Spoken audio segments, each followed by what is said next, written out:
Ladies and gentlemen, please welcome the President and CEO of Black Enterprise, Earl Butch Graves, Jr.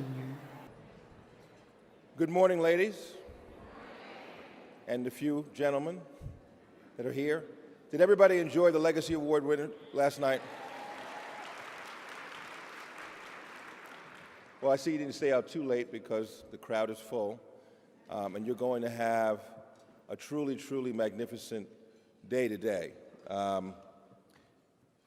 This is, as you heard yesterday, this is the largest crowd we've ever had, and we will have some 1,500 people. So I thank you. For the 14th year in a row, I have the great pleasure of welcoming you to the Black Enterprise Women of Power Summit. I also welcome you to the exciting and energetic city of entertainment, Las Vegas. Now, you may have heard that this renowned city boasts the famous slogan, "What happens in Vegas stays in Vegas," but hopefully that will not be the case this week. I promise that this week you will be compelled to share your conversations and experiences at every turn, from your accessibility to your exceptional lineup of featured executives and leaders to the interaction you'll have with one another. Each year, I challenge you to take advantage of every opportunity presented during this summit. The foundation for you to realize your career goals and conquer life's challenges with strength and dignity has been set. You now only need to be intentional, live life by design and not default. Be empowered. Join the conversation to celebrate the achievements of Black women with your fellow female professionals, and be empowered to drive your success further by their passion and innovative spirits. And be equipped. Fill your toolkit with the hard skills needed to have complex and empowering conversations around the most difficult and impactful subjects, then act by putting those skills to use. This year, we have also formed a Women of Power Advisory Board to ensure that you will leave here with renewed confidence. I'd like to recognize these special ladies at this time. Please stand as I call your name of our Board of Advisors. Audra Bohannon. Is Audra here?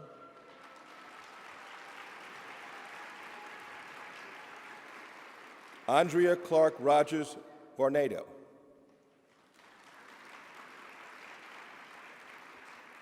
Angelina Darasal Cheeks. Pam L. There she is.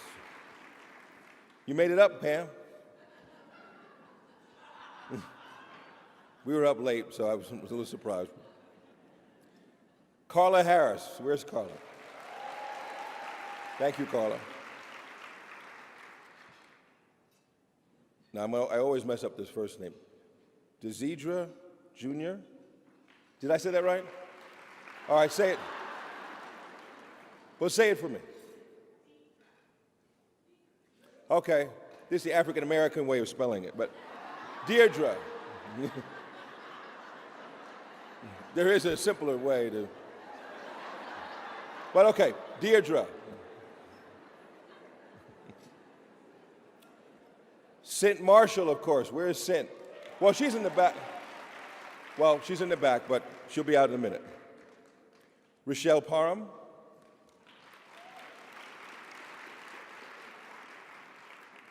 My friend Valerie Rainford from Chase. Where's Valerie? Sandra Sims Williams. Sandra always brings 60 of her closest associates with her every year. And Ann Fudge, who was unable to join us, but she's always with us. Let's give a round of applause to Ann Fudge.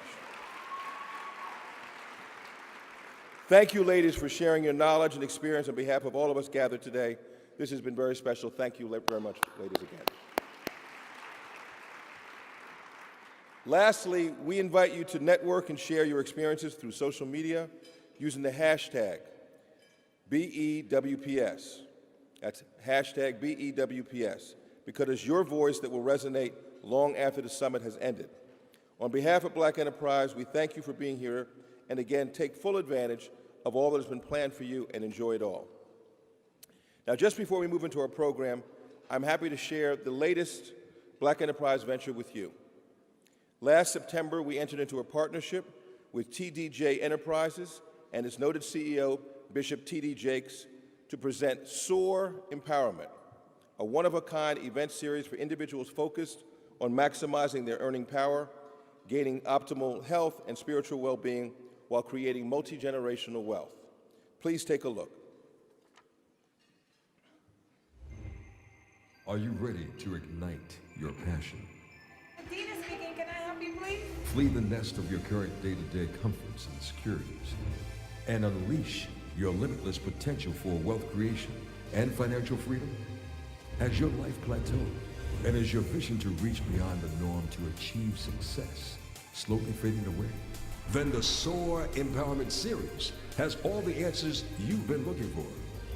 Born out of a unique partnership between TDJ Enterprises and Black Enterprise, and inspired by the best-selling book by T.D. Jakes, this one-day financial empowerment event can be the catalyst to living your purpose and taking your wealth-building potential to new levels.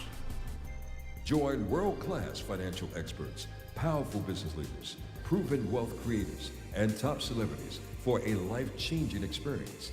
Leave with actionable techniques, tips, and tools you will use immediately to achieve optimal wealth, health, and career opportunities on a flight path to unprecedented levels of personal satisfaction and success. Register today for the Soar Empowerment Series. Now, buckle your seatbelts and prepare to soar. For more information, log on to blackenterprise.com/soar. See you there. All right, then. So our inaugural event will take place in Atlanta, Georgia on Saturday, April 6th at the Georgia World Conference. To register and learn more about the SOAR series, please visit the website at blackenterprise.com/soar. I hope you all will be interested and will come.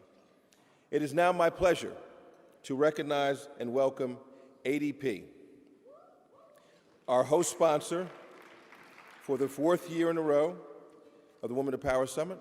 They are a valued partner and truly instrumental in working with us to produce an exceptional summit for each of you.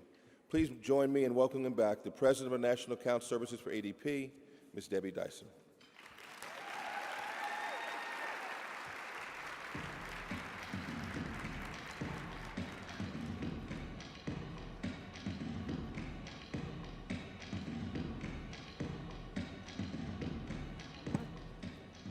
Thank you, Butch. Good to see you all again this morning after an energizing and impactful event last night.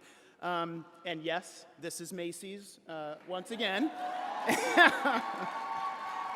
I think Macy's has created a monster. I'm feeling all kind of cute, so. Anyway, okay, so look, all joking aside, you know there is something really magical happening here, and I hope you can feel it. On again at the heels of last night, can you sense and feel the change? Are you noticing the impact of what is taking shape and honestly swirling all around us? Right now, today, we will begin the start of something special at this summit, and you will feel the impact that we are having here. You will see it in the sessions you attend. You will hear it in the conversations you are having and have already had. You will feel it in the powerful words soon that will be delivered. It is our collective voice and candidly many, many others that are not represented in this room that are making a real and meaningful impact. Its impact on what you are doing for yourself and for your community by paying it forward. Its impact on how you choose to show up and let your voice not just be heard, but understood. Its impact on driving the change that must happen not just today nor tomorrow, but every single day. It matters. It's through these impacts where we can ignite positivity. We're living in a rather unpredictable and volatile and fast-paced world these days. Our community of support for one another must continue to unite as one, to deflect and silence the naysayers that may try to hold us down. Impact. It is happening, and we are all part of it. Stand tall and proud. Raise your head. Look into the eyes of others. Speak your words, and use this forum as the start of something new. I hope you enjoy it, and thank you all for listening. Have a great morning.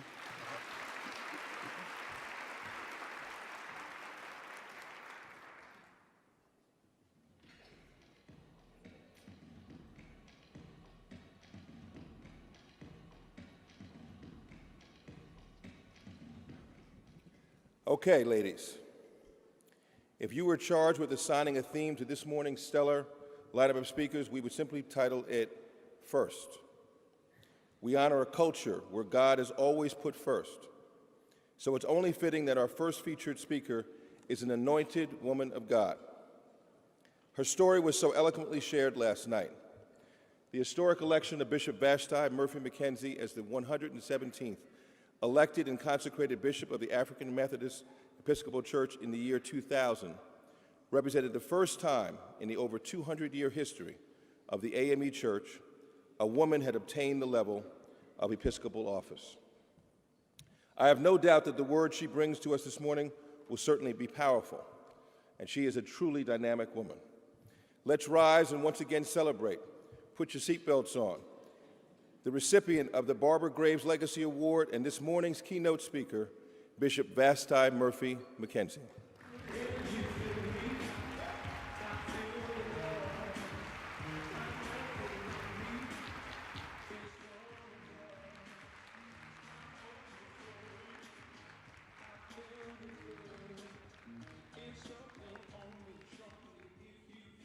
Throw your hands up and say, I'm winning.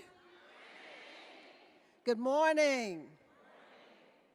It is just absolutely a marvelous pleasure to come and share with you once again. And if I have to tag what I'm going to say this morning, it's called Slay in Your Lane. Uh-huh. Uh-huh, uh-huh. Uh-huh, uh-huh, uh-huh. Uh-huh, uh-huh, uh-huh. So find somebody and say, slay in your lane. No, you're not feeling it yet, you know. You got to have a little head action, little hand with it. You ready? Slay in your lane.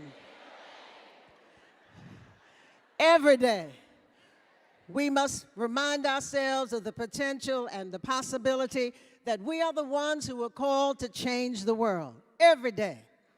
It is not anyone in this room thinking of themselves more highly than they ought, but somebody's got to step up to the plate. Not just anybody, but someone who has the grace and the guts and the gumptions to get things done. Every day, I'm glad that there are women in this room who have heeded the call and responded to the invitations to be change agents in an ever-changing world. Every day, we need to remind ourselves that we must return to the unfinished business of previous generations and get the work done. Every day, we must do the work that others deem impossible, but only becomes possible when we put it all into the hands of God. Every day, we must walk to the edge of what others say can't be done and expand the boundaries of impossibility. Every day, we must ignite the embers of justice and fair play, not just for a few or the many, but for all of us to live in its glow. Every day. Did I say every day? We must pick up our feelings off the floor because we can't be in our feelings all the time, nor can we wither every time we're forced to make bricks without straw. We can't faint at the first sign of blood. We can't fall out when we have to bake bread without yeast, lemonade with no lemon, raise our children's children, parent aging parents, make the hard decisions that others refuse to make, or make a home without livable wage. Every day. Did I say every day? Every day we must do the heavy lifting to seriously engage problems that plague our companies, communities, and countries, caused by the tyranny of isms, whatever ism it is, sexism or ageism or classism or racism and any other exclusionary ism that humanity can make up. Every day, we must roll up our sleeves and put our hands down into the muck and mire of issues that are hijacking our sanity for personal gains and privileges. Every day, we must make it our responsibility to change the course of divisive leadership anytime, anywhere, and everywhere. Did I say we got to do this every day? Every day we must confront whatever is happening that offends our sense of humanity, offends our sense of compassion, and offends blind justice. Now, you know the girl can't see, but she also can't hear. She can't think. Hello, are y'all still here in the room, or did y'all just leave? And her heart has been hardened by the predatory culture. Every day, we must pray and put feet to our prayers. We got to begin to pray like David, oh Lord, how long, oh Lord? We got to stand still to sail the salvation of the Lord like Moses. Every day at the political, business, and corporate and educational Red Seas that refuse to part just because you were hired or elected or appointed. I don't know what it is about us that we actually believe that things will turn around when we are hired and when we are elected and when we are appointed. I don't know what it is about you, Queen, that you actually believe that the budget will be balanced and the stock will go up and the department will settle down and you will reach your goals and you will keep the cash flowing as you call the universe to order without a mani or a petty or without makeup before the sun rises. Every day. Did I say every day? Every day we must put on the whole armor of God because we're going to need divine protection. Every time we go to battle with culture and change, you're going to have to put on the truth, the whole truth, and nothing but the truth. You got to be the truth. You got to tell the truth. You got to put on righteousness so that you can do whatever is right, even though wrong is calling your name. Because we have to face people who will try to exercise power to undermine our value and worth every day, forcing too many of us to hustle for our own self-esteem. Did I say every day? We must step outside of self and selfish interest to do the things we must do. We have to plow new grounds, reach new groups of people, do more work that instead of just makes us feel good, but do the work that actually is good. We must speak truth to power and hold power accountable to the truth. And the truth of the matter is, every day can be exhausting. Aren't you yet tired? Oh, okay. Let's try this again. The truth of the matter is, every day can be exhausting. Slaying in your lane can take a toll on you. The road can become bumpy and the speed bumps can be treacherous on the undercarriage of your character. Sitting in the background of everybody's resume are those moments when the lane is slaying you more than you slaying the lane. You bit the poison apple, you drank the Kool-Aid, and you succumb to temptations and uncertainty and adversities. Lane slayers, I know you're here, Queen. Lane slayers, you know we love to be in control and in charge.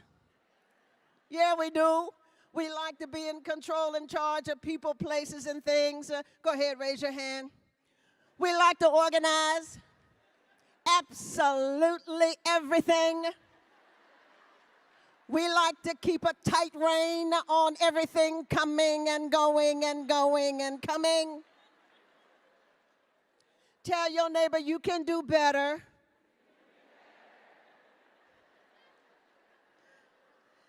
Now go back to that neighbor and say, I can do better.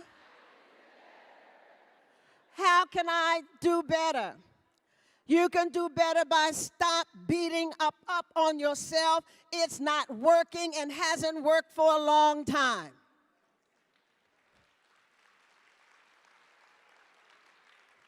Self-sabotage is a slick character. It has gone after some good lane slayers, whisper in your ear every day that you don't deserve a break. You didn't deserve that promotion. You don't deserve success. You're not good enough. You're not ready. Or somehow the good moment is not going to last. And your perfectionist self shows up and perfectionists kick in. Am I talking to anybody in the room? And so somewhere you decide that you're going to quit and ditch the deal to avoid embarrassment. Go back to that neighbor and say, you can do better.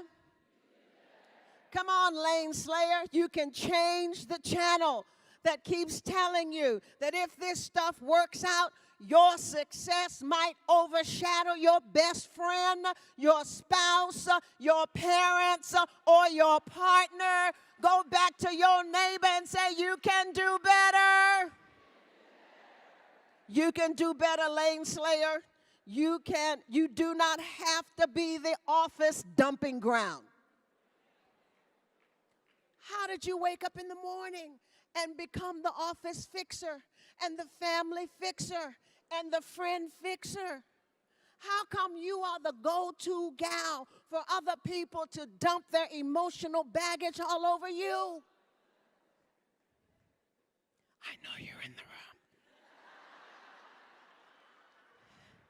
Lane slayer, if you feel that it's your job to lift pain from everyone who steps into your world, you will quickly fade, feel overwhelmed and depleted of energy and the energy that you need to do what you need to do every day.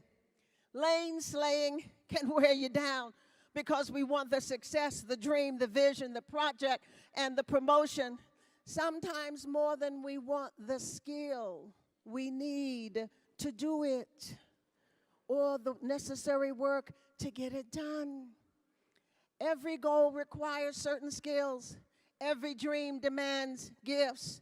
Every innovation means exiting from your own comfort zones. And many times our eyes are so fixed upon the finished product that we overlook honing the skills needed to get there and to stay there. We fall in love with the idea of a thing because it looks good on her. And because it looks good on her, it ought to look good on me. And it smells good, and it feels good. So I just ought to do it, but it may not be yours to do. Sometimes we're distracted by what someone else is doing, and we just want to do it. So here's an idea. Why don't you work on the stuff that God has given you to do and stop working on your neighbor? Are you still in the room? We end up failing to stick to our own ideas long enough to see them live. Lane slaying can be difficult every day, especially when you find that the lane you wanted didn't turn out the way you expected. You prayed for that lane. I know you did. Wherever that lane is. In the classroom, when I get to your room, just raise your hand. Whether your lane is in the classroom, or the boardroom, or the operating room, or the playroom, or the panic room, or the war room. I ain't got to your room yet, okay. The stateroom, the waiting room, the dorm room, the cloakroom, the meeting room. Yeah, that's your room, okay. The courtroom, the control room, the emergency room, the back room, the sitting room, the bedroom, wherever the lane is. It's the one you prayed for, and the one you worked for, and the one you sacrificed and saved for. And it arrived, but the unexpected showed up in your expected lane. You were prepared for the expected, trained for the expected, got a degree in the expected, got a merit badge in Girl Scouts for the expected. But when the unexpected showed up, it was a totally different story. You clearly knew that this was your lane. You prayed for it, and it was affirmed. But when the lane arrived, you realized that what was promised is not going to live up to your expectation. You got it. You shouted for it. You posted it online. You put it on Twitter and Facebook and Snapchat. Everybody wanted the lane. You got it. You danced. You sang about it. And then suddenly, that lane starts to look more like a hype than a hallelujah, pain than pleasure, less wonder, and more work than you expected. Lane slaying is the realization that God has already prepared you to handle the expected. But what you will learn day by day, every day, is that God has also given you the experiences to prepare you for the unexpected. Tell your neighbor, you got this. Whatever a lane or a promise starts to look different and be different, please don't get into your feelings. Beloved, this is the place where you go back to your why. And all of us have a why, according to author Simon Sinek. Most of the time we can articulate the what we do. What do? We go to work every day. Staff meeting in the afternoon, conference calls on Wednesdays. We teach on Tuesdays and Thursdays. We have to go out of town for a conference, and we got to keep the records. We have to organize chaos, because if we don't organize chaos, then nothing's going to get organized. We have to administrate anxiety. We have to orchestrate competing personalities. We got to suck up to the boss. We have to write reports. We got to dictate letters. We have a finance meeting. Am I in your world yet? We can tell everybody what we do, and we can also articulate how we do it. We got a whole list of things, of our unique gifts and traits and skills and experiences that we can tell everybody this is what makes us different from all the rest, and this is how we stand out in a crowd. But what often escapes us is the why. Why do you do this in the first place? The why is your push, it's your passion. It is that call to change the world and to change your world. It is that thing that says, I have to make a difference. I gotta have an impact. It is not the love of money or position or attention. It is that deep-seated purpose, that cause, that belief. It is your source of passion. It is your raison d'etre that pulls you to the office the first thing in the morning and keeps you there late into the evening. It draws you to the bottom of the pit to help people get back up and on with life. It helps you to interface with power brokers and change agents. It's the joy you feel when you do the stuff that you're good at doing. It's the praise that slips from your lips and puts a spring in your step, and it revs your engine every day. In fact, secretly you say you would do it even if they didn't pay you. Notice I said secretly. It is the why you go when you don't feel like going. It's why you do when you don't feel like doing. It is why you administer and make decisions and train and vision casting and hauling water to desert places. Your why is that versatile tool that will help you focus your energy with laser-like precision so you won't burn out or drop out or opt out or hit a brick wall. And guess what? The brick wall wins absolutely every time. Every day. Did I say every day? We're being tempted to hustle for our own self-worth every day. Our sense of identity is challenged every day. Our minds are being influenced by language and literature of a society that is often hostile to our presence. This culture pounds against our upbringing. Know this, beloveds. People may not understand your motives. They misunderstand the value of your why, or want you to buy into a program of mediocrity. They want you to surrender to negative stereotypes. But let me encourage you today. You can slay every day. Yes, you can. In the lane you prayed for, the lane you worked for, the lane you took over, the lane you jumped into by mistake, the lane that showed up and you didn't choose the lane, but the lane chose you. You can slay in your lane. The lane may not be in the expected lane place, and the lane may be in hostile territory, but you can still slay in your lane. You can be in the wrong lane at the wrong time with the wrong people, but if God sent you to the lane, you can slay in your lane. Yes, you can. Yes, you can. The danger of lane slaying means, take a deep breath. I hate to break it to you gently. You ready? Breathe in, breathe out.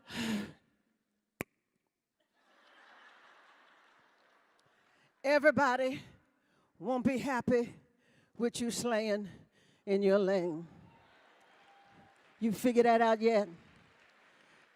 Everybody not going to be happy about you slaying in your lane. I have a good girlfriend who was having a event of a lifetime moment. And she called and said, hey, can you come over? I need you to help me pick out my outfit of a lifetime. And I said, okay. I said, what are the choices? So she said, here's a good one. I said, uh-huh. And she said, here's the best one. I said, okay. And she said, here is my sleigh dress. She said, which one should I wear? I said, well, if you wear the sleigh one, you're going to get arrested.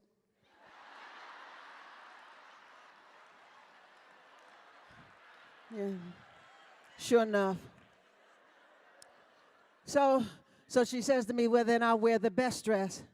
And I said, no, wear the sleigh dress and get arrested. Have pictures taken.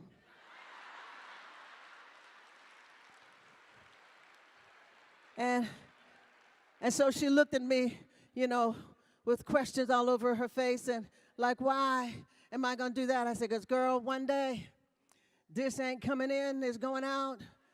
This is not staying up, it's coming down. It won't be smooth. It'll be like a prune. Come on, y'all say amen. But at least you have pictures. They say, girl, that was the day I slayed and got arrested.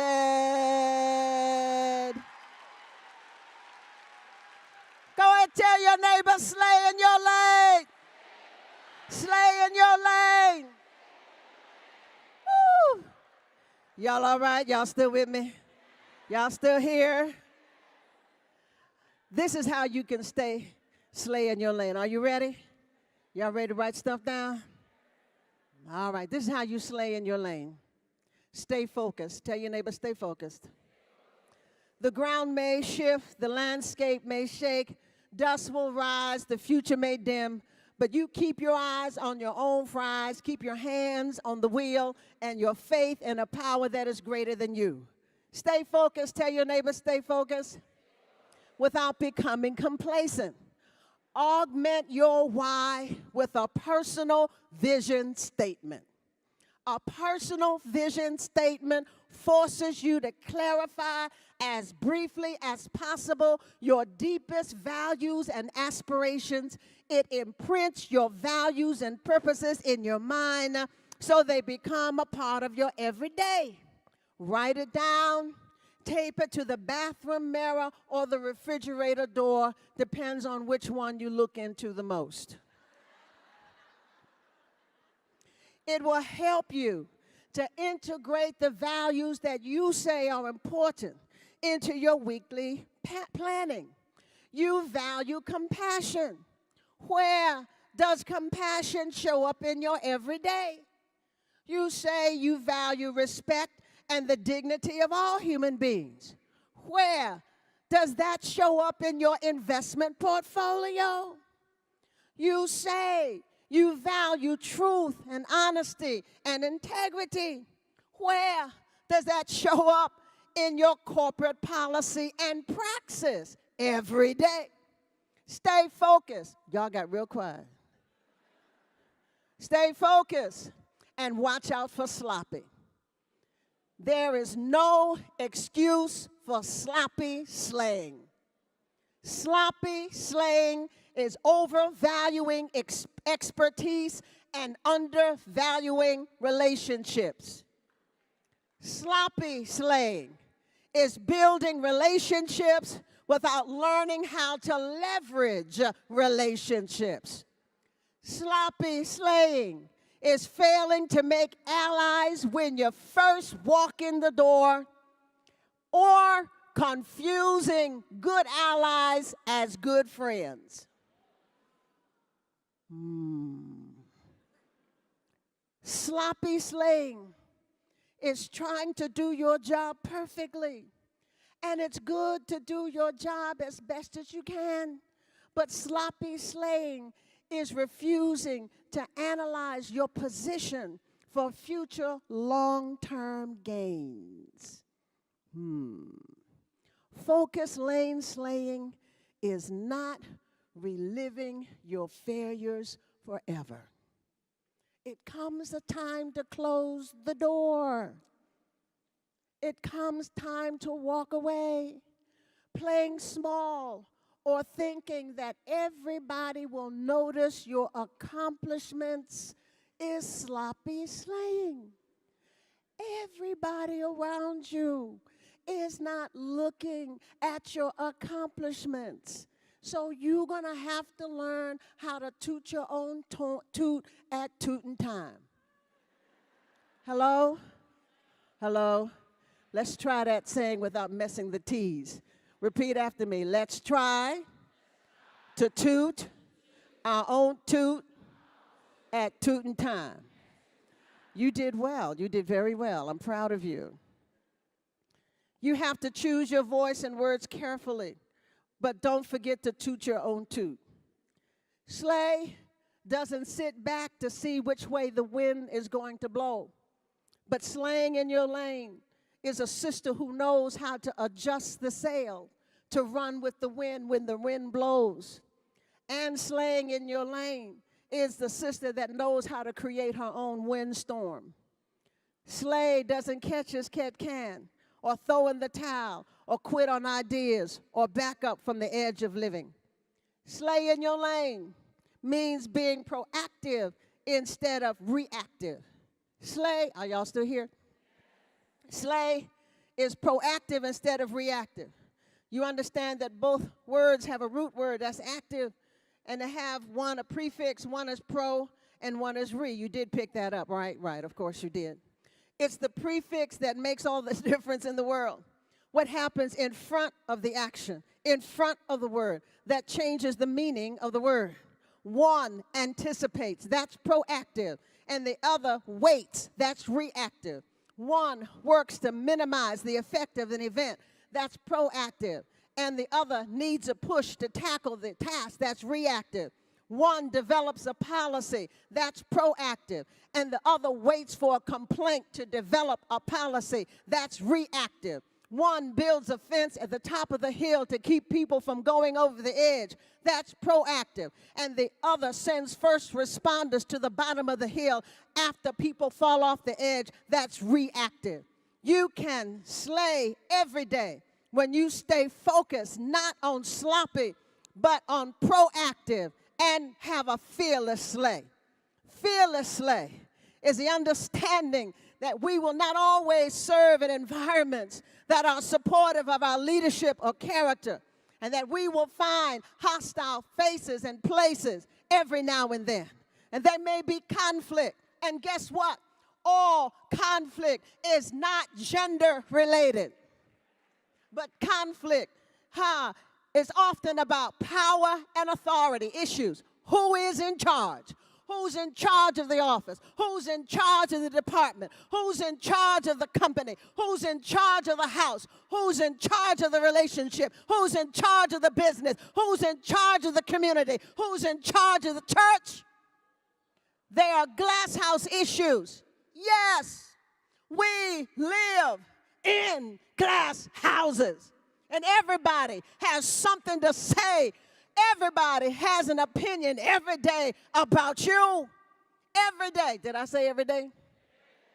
Every day. Glass houses, they got something to say. Is she wearing stockings? No stockings? Is she in pants? How many days a week does she have on pants? Is she in skirts? Is that too sheer? Is that too shapely? Is that too tight? Everybody has an opinion. Is that too short? Is that too long? Will she color her hair? Does she have hair? Will she color the gray? Is it too kinky? Is it too bushy? Come on, are you with me? Is it too curly? Is it too late? What shade of lipstick should she wear? Or should she wear the lipstick that is trending? Is she married? Is she not married? Is she married again? How should she raise her voice? Is she too loud or too soft?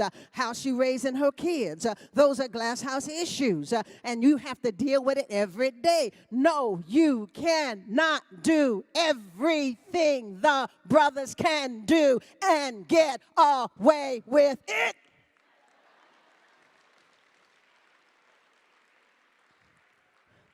I'm sorry, just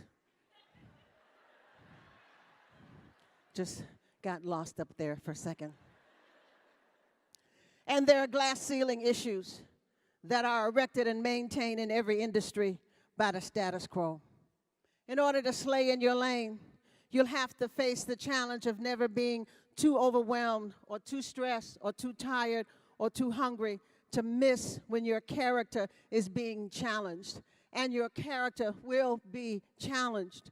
It can be from telling a lie to telling the truth or telling somewhere where to go. And you know where you want to tell them where to go. My sisters, there will always be a challenge to our femininity.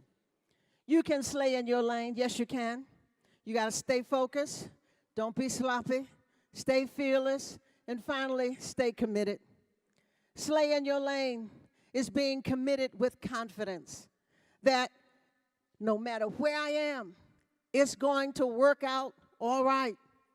And when I was a pastor, before I was elected to the episcopacy, I learned I had to guard my heart. And my executive assistant framed a poem that I keep on my desk at home every day.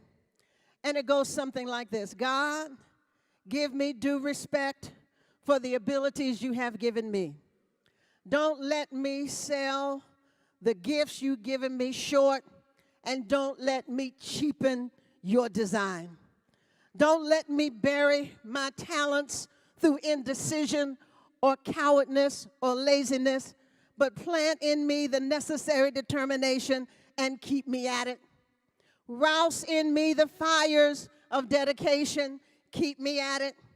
Give me the energy and strength and willpower to bring your gifts to proper fruition and keep me at it. When I falter or fall, lift me up and set me back onto the path that you have destined for me. Keep me at it. Restore me and refresh me and renew me. Fill me up so that my cup overflows and dip me down into the well of your love, allowing the living water to flow from my belly. Keep me at it. Oh God, when the way seems dark and there is no light, plant at least one small signifier at the end of the long dark tunnel and keep me at it, that I may keep plodding steadily towards the goals that you have set out for me. When my friends laugh at me, keep me at it.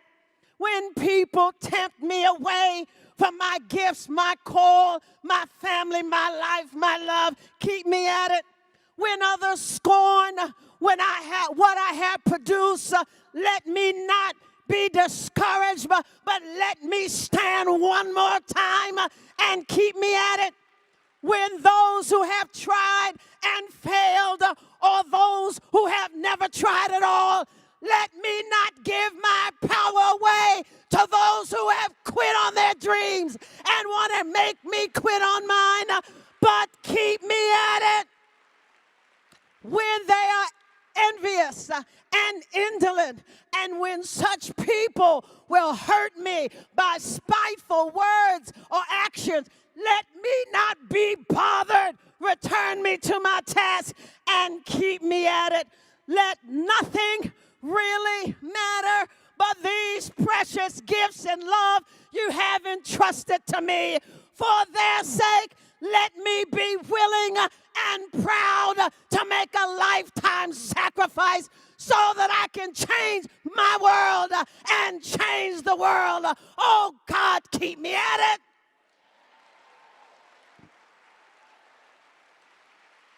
Woo! Come on, lane slayers. Where are you? Where are you, lane slayers? Where are you? Come on, y'all. This is where you put the music on. She's just a girl, and she's on fire, hotter than a fantasy, lonely like a highway. She's living in a world and it's on fire, filled with catastrophe, but she knows she can fly away. Oh, oh, oh. Oh, oh, oh, oh, oh, oh, oh, oh, oh, oh. Oh, oh, oh, oh, oh. Oh, oh, oh. Oh, oh, oh. She's got both feet on the ground, and she's burning it down. Oh, oh. Oh, oh, oh, oh, oh. Oh, oh, oh, oh. She got her head in the clouds. She's not backing down. This girl is on fire.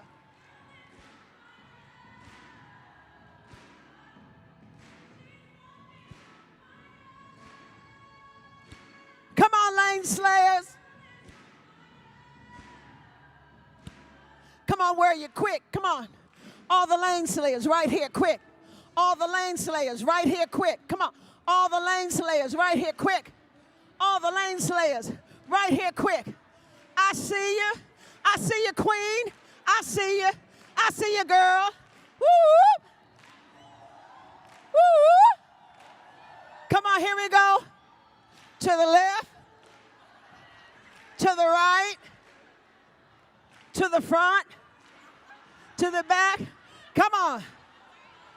To the left, to the right. Come on, out now.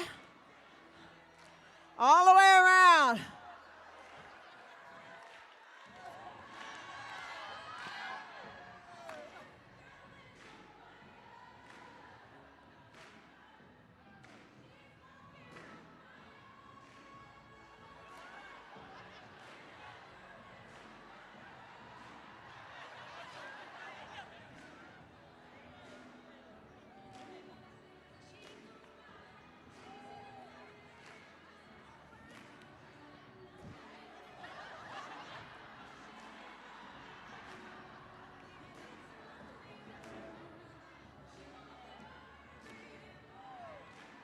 Come on, this girl is on fire. Woo! Come on, lane slayers. Come on, lane slayers. Come on, lane slayers. Come on, lane slayers. Hey, y'all are way in the back. Y'all in California. We're here in Nevada. I don't hear you back there. Any lane slayers back there? Any lane slayers back there? Then come on and slap her and say we're going to set it on fire.